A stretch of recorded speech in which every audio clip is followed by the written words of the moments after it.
Okay, so what is DevOps? It is a combination of two goals. It is a development and operations. So then it is a modern approach where software developers and the operations team work together through the entire software lifecycle. As I already said, as a DevOps engineer, you have to understand the software development lifecycle.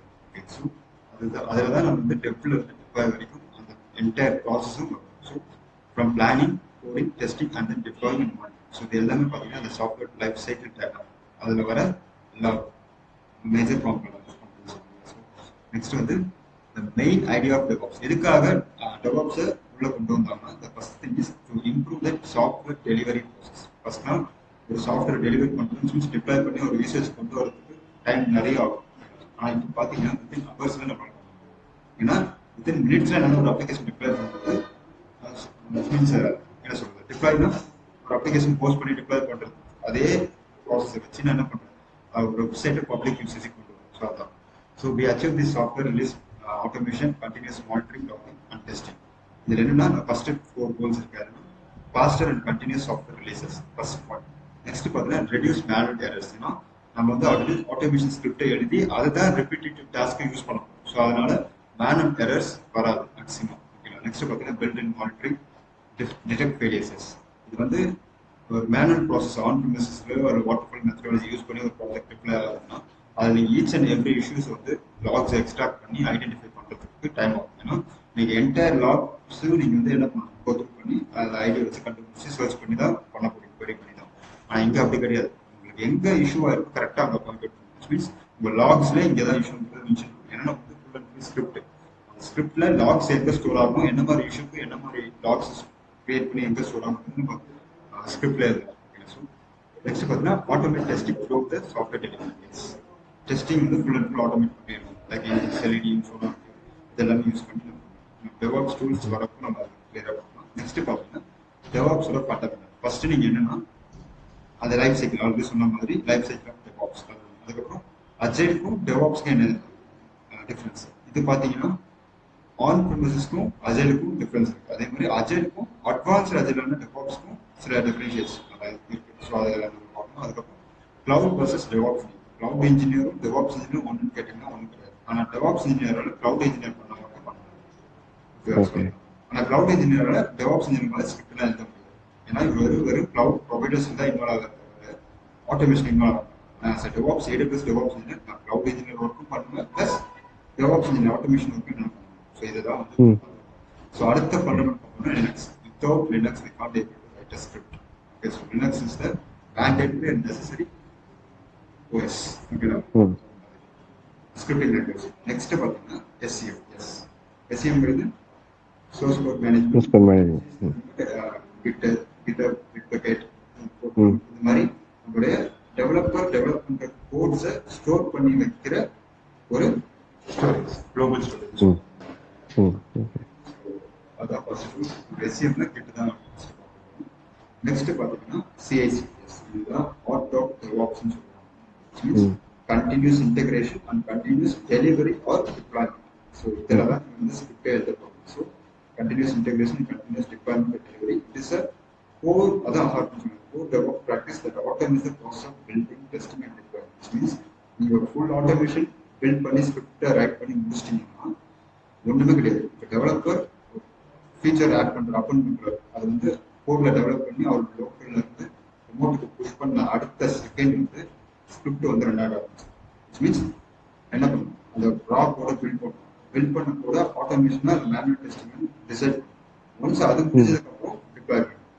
இது வந்து just சிம்பிளா ஒரு line முடிஞ்சு. ஆனால் ப்ராசஸ்ல பார்த்தீங்கன்னா பெரிய process. நீங்கள் எடுத்த வந்து ஃபுல் டிப்ளாய்மெண்ட் ஃபுல் ஆட்டோமேஷன் வந்து ஒரே ஸ்ட்ரெச்ல பண்ண முடியாது.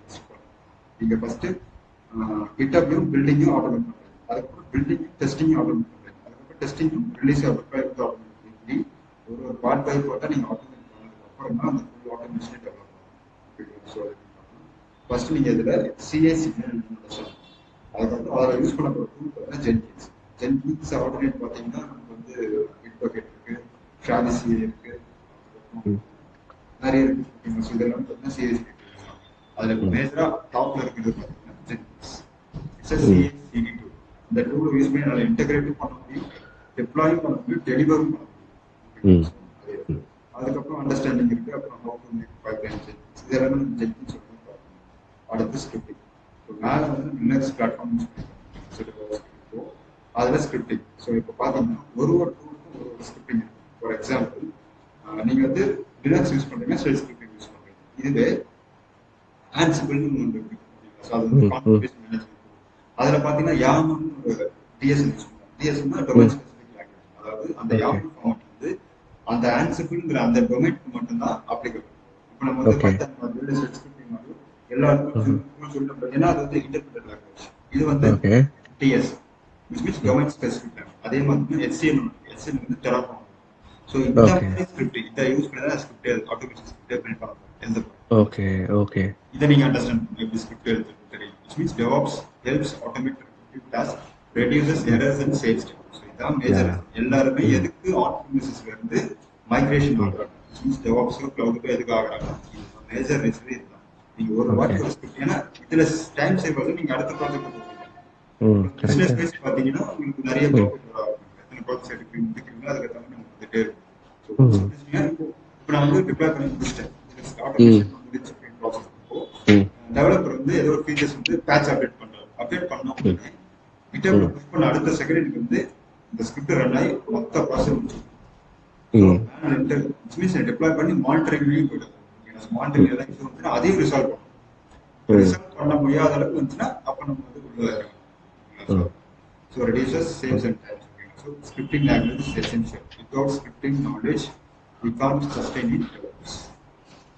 Easy தான். நீங்க வந்து எந்த அளவுக்கு அதெல்லாம் ப்ராக்டிஸ் பண்ணி எதுவுமே ஈஸி தான். இப்போ டெவலப்பர்ஸே ஸ்டார்ட் பண்ணும்போது நல்லா இருக்கும். சரி, ஸ்டார்ட் பண்ணும்போது கொஞ்சம் இதுவாக இருக்கும். ஓகேவா? ஆனால் இப்போ பார்த்தீங்கன்னா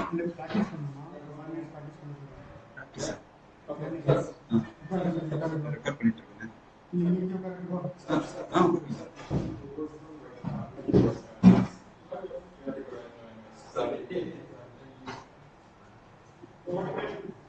ஓகே, பேஷ் இருக்கு, யாமல் இது அந்த லாங்குவேஜஸ். பேஷ்ங்கிறது கான்கென்ஷியல், யாமல்ங்கிறது yet another markup language. Ansible work சொல்றேன். பைத்தான் தான். ஜாவா நீங்க புதுசா லாங்குவேஜ் கத்துக்கிறீங்க, கிளவுட்ல வரீங்க, டெவாப்ஸ் போறீங்கன்னா ஜாவா பைத்தான். ஏன்னா ஏடபிள்யூஎஸ் பாத்தீங்கன்னா மேக்ஸிமம் பைத்தானோட அந்த லைப்ரரிஸ் அந்த எஸ்டிகே தான் யூஸ் பண்ணுது. ஸோ அதனால பைத்தான் தெரிஞ்சுன்னா பெட்டர். கண்டிப்பா ஷெல் ஸ்கிரிப்டிங் தெரியும். யாமல் வந்து நம்ம ஆட்டோமேஷன் பண்ணா அது ரொம்ப அவ்வளோ கஷ்டம் கிடையாது, ஈஸி தான். அடுத்து வந்து கிளவுட். எஸ் ஆப்வியஸா என்ன பண்ணுறோம், கிளவுட் ஏடபிள்யூஎஸ் யூஸ் பண்ணுறோம். இது எல்லாமே பார்த்தீங்கன்னா ஃபண்டமெண்டல் காம்பனன்ட்ஸ் ஆஃப் டெவாப்ஸ். எல்லாமே டெவாப்ஸ் என்னன்னு சொல்ல வருது. அடுத்து ஏடபிள்யூஎஸ் இருக்கு. அப்புறம் டாக்கர்ங்கிறது கண்டெய்னரைசேஷன் பிளாட்ஃபார்ம். நான் வந்து ஒரு அப்ளிகேஷன் டிப்ளாய் பண்ணி ஹோஸ்ட் பண்ணேன். அதை எப்படி பண்ண மீன்ஸ் என்ன மெத்தட் யூஸ் பண்ணேன்.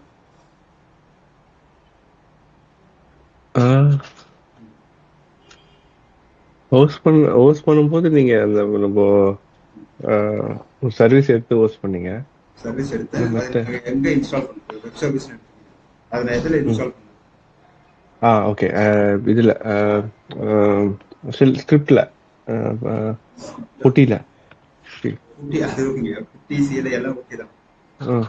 குட்டிங்கிறது எதுக்கப்புறம் குட்டி வரும்? சர்வர் கிரியேட் பண்ணதுக்கு குட்டி வருமா? ஆமா, சர்வருக்குள்ள உள்ள லாகின் பண்ணி தான் நல்ல சர்வரே உள்ள போய் ஒர்க் பண்ண முடியும். கரெக்ட். இப்போ நான் ஒர்க் பண்ணிட்டு உள்ள போயிட்டு வெப் சர்வர்ல அப்பாச்சி இன்ஸ்டால் பண்றேன். அப்பாச்சி நான் எங்க இன்ஸ்டால் பண்றேன், எந்த டைரக்டரி இன்ஸ்டால் பண்றேன்? சி டைரக்டரியில இன்ஸ்டால் பண்றீங்க. அந்த ரூட் என்ன ஆகும், அந்த அப்ளிகேஷன் வந்து என்னோட சர்வர்ல ரன் ஆகும். சப்போஸ் எனக்கு ஏதோ ஒரு இஷ்யூ வருதுன்னா நான் லாக்ஸ் எக்ஸ்ட்ராக்ட் பண்றேன். என்ன ஆகும்னா என் சர்வர்ல அந்த அப்ளிகேஷன் மட்டும் இல்லை, டெம்பரரி ஃபைல்ஸ் இருக்கு, பைனரிஸ் இருக்கு, டேட்டா பேஸ் இருக்கு, ஸ்டோரேஜ் இருக்கு, ரூட் வால்யூம்ஸ் இருக்கு. இந்த மாதிரி எல்லாமே பார்த்தீங்கன்னா அந்த ரூட் யூசர்ல இருக்கு, ஆர் ஈசி யூசர்ல தான் இன்ஸ்டால் பண்ணி வச்சிருக்கோம். அப்போ லாக்ஸ்ன்னு வரும்போது என்ன பண்ணுவோம், இருக்கிற மொத்த லாக்ஸையும் ஒரே இதுவாக கொண்டு வரும். ஓகேவா? அப்போ எனக்கு வந்து வெப் சர்வர்ல இஷ்யூ. அப்போ நான் வெப் சர்வர்ல இஷ்யூ பண்ணணும், இஷ்யூ இருக்குன்னு எங்க போய் செக் பண்ணணும் லாக்ஸ்? எழுதி வச்சிருப்பேன். மீன்ஸ் லாக்ஸ் வந்து வெப் சர்வருக்கு இங்க போய் ஸ்டோர் ஆகும். இதுக்கு வந்து அங்க ஸ்டோர் ஆகும். ஸ்கிரிப்ட் எழுதுனா மட்டுமே தான் தனித்தனியா போகும். ஆர் எல்ஸ் ஆன் ப்ரிமிசஸ் மாதிரி என்ன இருக்கும், மொத்த லாக்ஸ் இருக்கும். அதை போயிட்டு உங்களுக்கு என்ன இஷ்யூவோ அதை ஒவ்வொரு லாக லைன் பை லைனா பார்த்து தான் உங்களை சார்ட் பார்க்கணும். அதுக்கு அதை எரடிகேட் பண்ண ஓவர் கம் பண்ணுறது டாக்கர். டாக்கர்னா கண்டெய்னரைசேஷன் பிளாட்ஃபார்ம், which means நீங்க ஓகே. டாக்கர் யூஸ் பண்ணி ஒரு கண்டெய்னர் கிரியேட் பண்ணுறீங்க. அந்த கண்டெய்னர்ல ஒரு அப்ளிகேஷன் செப்பரேட்டா ரன் பண்ணி வைக்கிறீங்க. நீங்க ஒரு சர்வர் யூஸ் பண்ணி ஒரு அப்ளிகேஷன் ரன் பண்ண அவசியம் இல்லை. மல்டிபிள் ரன் பண்ணலாம். ஒன்று பைத்தான் ரன் ஆகிட்டு ஒன்று ஜாவா ரன் ஆகிட்டு. பைத்தான் ரன் ஆகுறது வந்து ஒரு கண்டெய்னர், ஜாவா ரன் ஆகுறது வந்து இன்னொரு ஒரு கண்டெய்னர். இந்த மாதிரி 2 டிஃப்ரெண்ட் கண்டெய்னர்ஸ் இருக்கும்போது அந்த ஏதோ ஒரு இஷ்யூ வருது, அப்ளிகேஷன் பைத்தான் இஷ்யூ வருதுன்னா நீங்க கரெக்டா அந்த பைத்தான் இன்ஸ்டால் பண்ணி வச்சிருக்க அந்த கண்டெய்னருக்குள்ள போயிட்டு நீங்க பாத்துக்கலாம். விச் மீன்ஸ் அதோட அப்ளிகேஷனுக்கு தேவையான அந்த நெசசரி டாக்குமெண்ட்ஸ், நெசசரி லாக்ஸ் மட்டும் தான் அதற்குள்ள இருக்குன்னு தவிர ஓவராலா கம்பேர் பண்ணும்போது சர்வர் இல்ல அதர் அப்ளிகேஷன் அதோட லாக்ஸ் இல்லை. ஸோ என்னன்னா ஐசோலேட்டட் என்விரான்மெண்ட்ல நீங்க என்ன பண்றீங்க, ஒரு அப்ளிகேஷனை ரிப்ளை பண்ணி யூஸ் பண்றீங்க. ஸோ இது எங்க யூஸ் ஆகும், மானிட்டரிங் தான் பயங்கரமா யூஸ் ஆகும். டிப்ளாய்மெண்ட் நீங்க டாக்கர் யூஸ் பண்ணி டிப்ளாய் பண்ணுங்க. கியூபர்நெட்டிஸ்ங்கிறது இது கொஞ்சம் அட்வான்ஸ். அதாவது நான் டாக்கர் யூஸ் பண்ணி 1-2 கண்டெய்னர் மேனேஜ் பண்ணணும்னா இது வச்சு கிளஸ்டர் ஆஃப் கண்டெய்னர்ஸ் என்ன பண்ணி மேனேஜ் பண்ணுங்க. இது வந்து கியூபர்நெட்டிஸ்ங்கிறது containerisation orchestration and platform. Group of containers, Docker containers